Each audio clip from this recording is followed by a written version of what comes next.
당신의 마음에 안부를 묻습니다. 마음주치 노래하는 의사 김창기입니다. 바쁘고 복잡한 일상을 살아가는 현대인들에게 우울과 불안은 어쩌면 어쩔 수 없이 함께 가야 되는 동전의 뒷면, 어두운 친구 같다는 생각이 듭니다.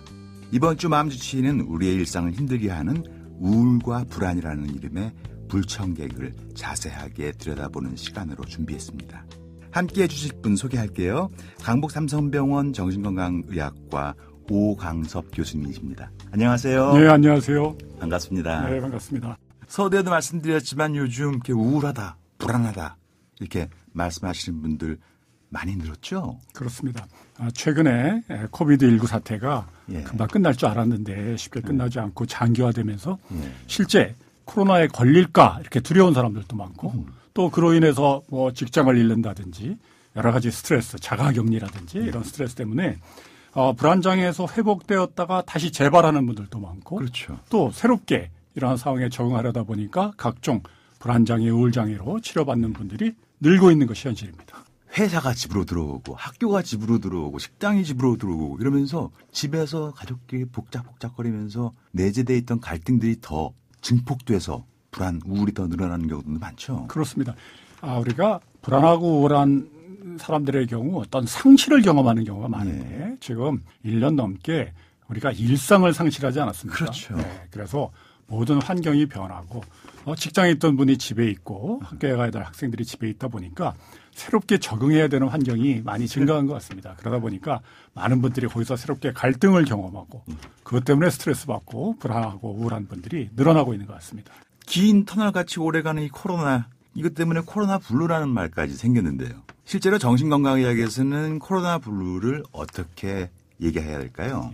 코로나 블루는 아직 공식적인 진단명은 아니지만 그렇죠. 코로나 사태가 오래 지속되다 보니까 여기에 적응하는 데 실패한 사람들이 처음에는 그저 적응장애 수준의 어떤 불안과 우울만을 경험하다가 실제 장기화되면서 우울장애라든지 이런 불안장애로 발전하고 있기 때문에 그렇죠. 이것을 다 뭉뚱그려서 코로나 블루라고 이야기하고 있는 것인데 그만큼 이 코로나 사태에서 사람들의 마음의 방역이 중요하다. 신체 건강도 중요하지만 그래서 코로나에 안 걸려야 되겠지만 코로나 사태에서 나타나기 쉬운 코로나 블루도 예방하기 위한 그런 마음의 방역이 절실한 시기인 것 같습니다.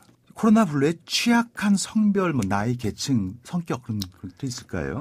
이게 일종의 우울장애, 우울 증상이기 때문에 저는 회복력이 좀 약한 분들이 문제라고 생각을 합니다. 이런 어떤 스트레스 상황에서 빨리 회복해야 될 힘을 가지고 있어야 되는데 그것이 부족한 분들. 그러니까 최근에 아주 심각한 상실을 경험했다든지 뭐 가족 중에 어떤 코로나에 걸려서 사망하신 분이 있다든지 또 오랫동안 자가 격리가 됐다든지 또 뭐 혼자 사는 분이라든지 그렇죠. 직장을 잃었다든지 뭐 여러 가지 환경의 변화가 심각하고 상실을 경험한 분들이 특히 취약할 것으로 생각이 됩니다. 과거에 정신과적 질환을 앓았다든가 그렇죠. 또 가족 중에 그런 병적이 있는 분들이 취약하다고 볼 수 있습니다. 그렇다면 이런 분들을 위해서 우리 사회가 정부가 또 가까운 사람들이 좀 더 세심하게 다가가고 지켜봐주고 도와줘야 될 텐데요.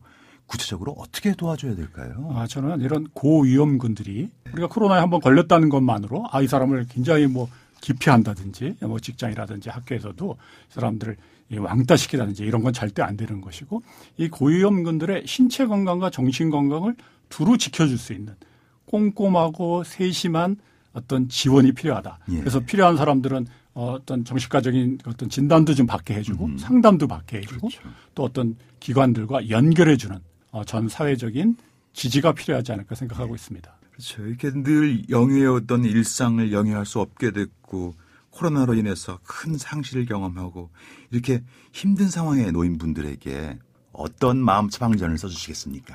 우리가 일상을 잃었기 때문에 많이 힘든데 그 일상을 대체해 줄 수 있는, 대신해 줄 수 있는 어떤 것을 다시 찾아야 한다고 생각을 합니다. 그래서 과거에 내가 어떤 관심이 있고 좀 하고 싶었는데 할 수 없었던 여건이 안 돼서 뭐 시간이 없거나 여러 가지 상황이 안 돼서 못한 것 중에 쉬운 것들 그리고 과거에는 보다 활동적인 거 나가서 친구도 만나고 운동도 했다고 한다면 보다 정적인 거 예를 들면 뭐 식물을 키운다든지 원예 활동을 한다든지 그런 걸 통해서 새로운 그런 일상을 만들어가는 그런 작업이 꼭 필요할 것 같습니다. 마음주치의는 오스카와 대한정신건강재단과 함께합니다. 저는 내일 다시 당신의 마음에 안부를 물으러 돌아오겠습니다.